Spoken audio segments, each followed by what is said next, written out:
Para falar sobre o que nós temos nesse início de semana, porque um capítulo a cada 24 horas, eu vou conversar com Augusto Teixeira, que é professor de Relações Internacionais da Universidade Federal da Paraíba. Professor, uma ótima noite, é um prazer tê-lo aqui conosco. Boa noite, Rafael, e a toda a audiência do Record News. Boa noite. Professor, nós estamos numa dúvida muito grande. Acho que não só nós, mas quem está nessa expectativa de uma nova rodada de negociação, porque mais cedo foi divulgado que J.D. Vance, junto com a sua comitiva, já se preparava para seguir para um Paquistão, onde uma nova rodada começaria a partir de amanhã. O Irã é categórico, dizendo que não há qualquer tipo de confirmação que eles se sentarão à mesa mais uma vez. Inclusive agradeceu à liderança do Paquistão pelo papel que vem desempenhando nesses instantes todos que temos até aqui. Professor, essas próximas 24 horas, elas que serão necessárias para entender se essa rodada de negociação acontece ou não, ainda é muito incerto para confirmar isso? Rafael, ainda é muito incerto, mas a existência de negociações, ela é interessante, seja para os Estados Unidos, porque sinaliza para o público interno que a administração Trump busca findar a guerra com um acordo honroso para o interesse americano, mas também é interessante para o Irã, porque permite com que a diplomacia continue trabalhando numa perspectiva de estratégia integral, ou seja, a estratégia iraniana para a guerra, ela é uma estratégia militar voltada à punição e retaliação contra os Estados Unidos, Israel e aliados de ambos na região, mas também engloba elementos de caráter econômico, como o próprio fechamento virtual do Estreito de Hormuz e uma dimensão diplomática muito forte na perspectiva de tentar encontrar pontes para que suas intenções sejam, em grande medida, traduzidas em futuros acordos. Por exemplo, a própria ideia da aceitabilidade de que o Irã controle a passagem do Estreito de Hormuz através do pagamento, inclusive voltado para a reconstrução do país. Ou seja, apesar de dizer que não irá negociar, é muito plausível que algum grau de interlocução entre esses atores ocorra, preferencialmente no Paquistão. Professor, nós acompanhamos nesse final de semana, na sexta-feira, nós fomos aqui, finalizamos a cobertura já por volta ali das 11 horas da noite com o Estreito de Hormuz aberto. No sábado, já às 10 horas da manhã, já foi verificado e publicado que o estreito tinha sido fechado mais uma vez. O governo iraniano foi muito claro, dizia que era impossível manter toda essa abertura e, ao mesmo tempo, o bloqueio americano acontecendo e impossibilitando que os navios iranianos circulassem e se movimentando, entregando, então, o petróleo. O senhor acredita que é possível que nós tenhamos, se essa rodada de conversa acontecer, essa sendo uma cláusula muito necessária, que o bloqueio americano também seja suspenso ao mesmo tempo que os iranianos fazem esse mesmo movimento mais da sua parte? Rafael, o bloqueio americano é a principal alavanca em negociações que Trump possui.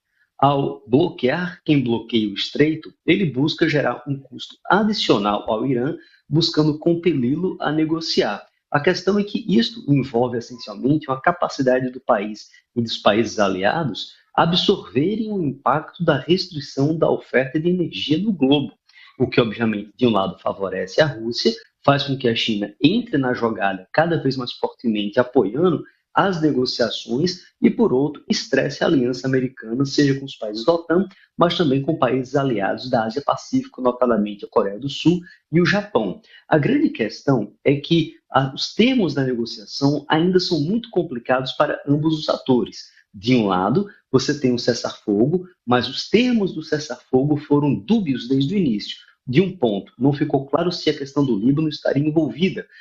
Trump volta atrás ao dizer que estaria envolvido e faz com que Israel pare a ofensiva no Líbano. Ok, mas do outro lado, a ideia de que o Irã permitiria a abertura do estreito, mas sob sua coordenação da Marinha, da Guarda Revolucionária Iraniana, não será aceita pelos Estados Unidos. Não à toa que os Estados Unidos mantêm um bloqueio, não na região do estreito em si, mas na abertura do estreito para o Mar Arábico e posteriormente Mar Índico, fazendo com que ocorra um controle americano sobre o controle iraniano, havendo a tentativa de controlar o estreito, essencialmente pelo seu fechamento, criando dano ao Irã.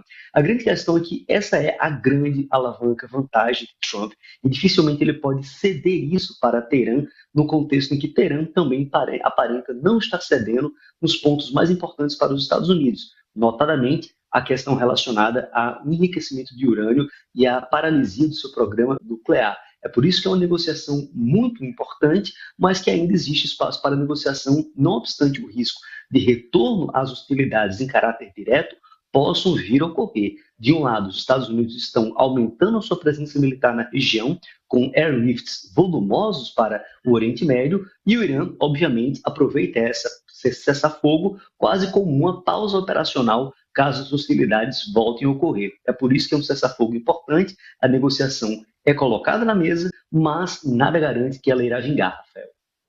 Professor, nós acompanhávamos esse movimento que acontece no Estreito de Hormuz, aquele cargueiro que foi atingido então pela Marinha Americana. O senhor acredita que nesse momento o governo iraniano participa de uma espécie de teste, entendendo, colocaremos um navio ali à disposição para saber se eles irão cumprir exatamente aquilo que foi dito, sabendo todo o discurso que foi aplicado na Casa Branca. Se qualquer movimentação fosse realizada, a Marinha Americana atacaria. E eles atacaram. O senhor acredita que o Irã possa ter feito uma espécie de teste para entender se eles cumpririam a própria palavra? Rafael, não apenas um teste, mas a criação de uma situação no campo diplomático do direito internacional muito complicada, porque, a priori, a manutenção de um bloqueio naval no contexto de um cessar-fogo pode ser interpretado como um ato de guerra e uma própria violação do cessar-fogo.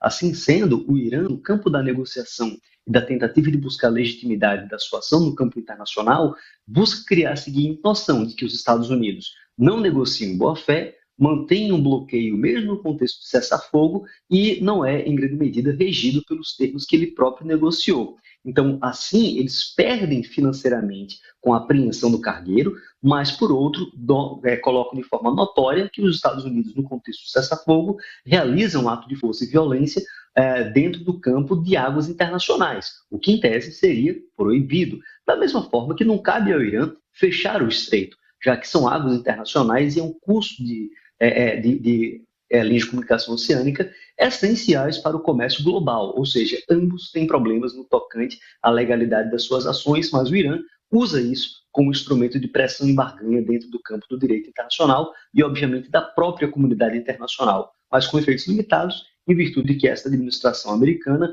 não se restringe em virtude daquilo que é colocado pelo direito internacional como luz no campo do guiamento das suas ações estratégicas nas relações internacionais, Rafael.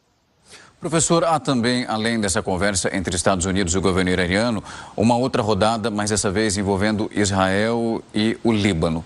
Principalmente aquilo que nós acompanhamos nos últimos dias. Há uma expectativa muito grande. O primeiro-ministro israelense foi muito claro, dizendo que o seu exército e os seus militares não sairão daquelas áreas que por eles já foram ocupadas. A gente vê o movimento acontecendo, inclusive de alguns libaneses tentando voltar para essas regiões onde eles moravam e verificando até o que sobrou dos seus bairros e nos pontos onde eles moravam. Ao mesmo tempo, nós temos o Hezbollah no meio dessa tentativa de acordo, afirmando que naquele momento não tem qualquer tipo de compromisso realizado com o cessar-fogo. O senhor acredita que nesse instante há por parte de Israel algo que possa ser feito, eu digo ceder em algum ponto, para que naquela região o Hezbollah também, da sua parte, pare com os ataques? Rafael, o cessar-fogo imposto por Donald Trump a Israel em relação ao Líbano é uma derrota no campo estratégico até o momento. Por quê? Porque Israel muda a forma com que busca sua segurança, partindo de uma estratégia inicialmente pensada como aparar a grama, no sentido de ir reduzindo a capacidade de seus inimigos estatais e não estatais na região, para uma estratégia de tentativa de decapitação e destruição de seus inimigos na região. Isto foi buscado agora contra o Hezbollah. Não é à toa que Israel opta novamente por uma incursão extremamente custosa no sul do Líbano, buscando chegar até o rio Litani, que é uma fronteira, entre aspas, natural entre Israel e Líbano, dentro da região sul do Líbano e o norte de Israel, para criar aí, de facto, uma nova fronteira entre os dois países, dado que o Hezbollah tem uma presença muito forte no sul do Líbano e utiliza esse posicionamento como ponto de apoio de ataques contra Israel. A grande questão é que a atual administração libanesa, especialmente seu presidente, que esteve nos Estados Unidos com representantes israelenses negociando o cessar-fogo, tem um interesse importante no desarmamento do Hezbollah. A questão é que, O Líbano não tem força em termos de poder militar para forçar com que isso seja feito, e o Hezbollah faz parte da estrutura de governo do país em virtude da dimensão sectária da divisão entre funções de Estado e religiões e confessões religiosas dentro do país. Então, é uma situação muito grave, que de um lado, para Israel, a situação de cessar-fogo ou de manutenção do status quo lhe é muito negativa, porque a situação de segurança ao norte de Israel é muito precária pelo alcance dos foguetes e mísseis do Hezbollah. Para o Estado libanês, ele vê a sua soberania ameaçada, inclusive com perda de facto territorial para Israel, e o Hezbollah luta para manter-se vivo, especialmente a sua capacidade de executar ações de força violenta dentro da região. O grande risco, Rafael, é o Líbano, ao tentar desarmar o Hezbollah, entrar num conflito civil que aí poderia ter consequências muito complicadas, semelhantes a que tivemos na década de 80. Professor, eu queria trazer também para quem nos acompanha esse entendimento, a sua visão sobre as falas recentes de Donald Trump. Ele é muito claro e aparece quando chega à Casa Branca ou então durante uma coletiva, dizendo que não tem pressa, que inclusive vai fechar um acordo melhor com o Irã daquele que nós vimos com seus antecessores, dizendo que tem tempo para que isso seja feito. Eu queria entender o tamanho dessa retórica, se é mais um jogo de palavras, porque nós sabemos que o impacto do Estreito de Hormuz fechado, tudo aquilo que vem causado, o que vem sendo causado até esse instante e o que pode acontecer a partir desse momento. Porque ao mesmo tempo nós temos a liderança do Irã com seus negociadores, o próprio ministro de Relações Exteriores, dizendo que eles não vão se submeter às ameaças, as quais que são colocadas na mesa nesse instante, antes mesmo dessas lideranças se encontrando pessoalmente, para chegar num documento final. Qual é o tamanho desse impasse? Porque nós já passamos aquelas 4, 5 semanas quando Donald Trump afirmou que o primeiro ataque ocorreria. Esse era o prazo que foi dado por ele. Mas ele continua nesse mesmo movimento e afirmando que não há pressa.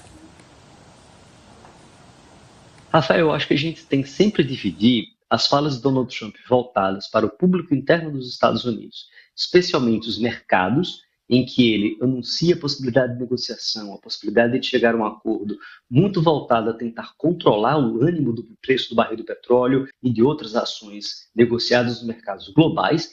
Essa é uma frente. E outra é a sua comunicação estratégica calcada por uma ambivalência em relação ao próprio Irã, que de um lado parece a lógica de um morde e assopra, em que, na entrelinha, é relativamente claro que Trump busca um acordo viável na questão do encerramento da guerra no Oriente Médio.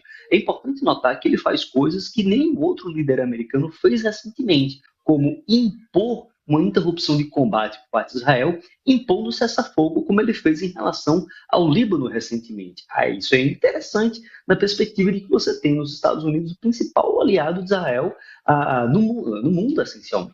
Some-se ao fato de que, por outro lado, você tem um aumento do avolumamento de forças, do amassamento de forças americanas na região, no sentido de que, caso as negociações de fato colapsem, a violência poderá retomar com grande intensidade e aí com escalada em relação à seleção de alvos, especialmente no que concerne à capacidade de infraestrutura energética e portuária do Irã dentro da região. E isso, em grande medida, poderia fazer com que o conflito que tivemos ativo há cerca de uma semana atrás retome com a intensidade ainda maior, com consequências para a economia global no presente ano. É por isso que as negociações elas têm pelo menos 3 dimensões importantíssimas.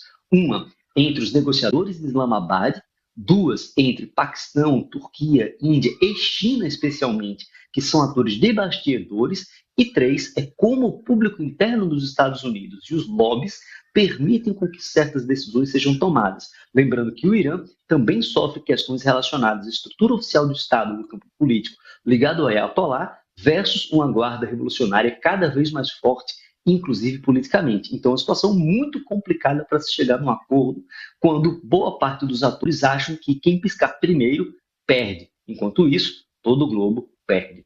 Sem sombra de dúvida, professor. Inclusive, acompanhávamos hoje esse pronunciamento feito pelo governo chinês, solicitando que a solução e reabertura acontecesse, tudo isso ao mesmo tempo e o mais rápido possível. Mas, enfim, continuamos aguardando e entendendo a cada 24 horas quais são as novas informações. Professor, eu queria muito agradecer seu tempo e disponibilidade para vir aqui conversar conosco. Foi um prazer recebê-lo. Um prazer sempre falar com a Record News. Uma excelente semana a todos. Obrigado pelo convite. A Agência Policial Europeia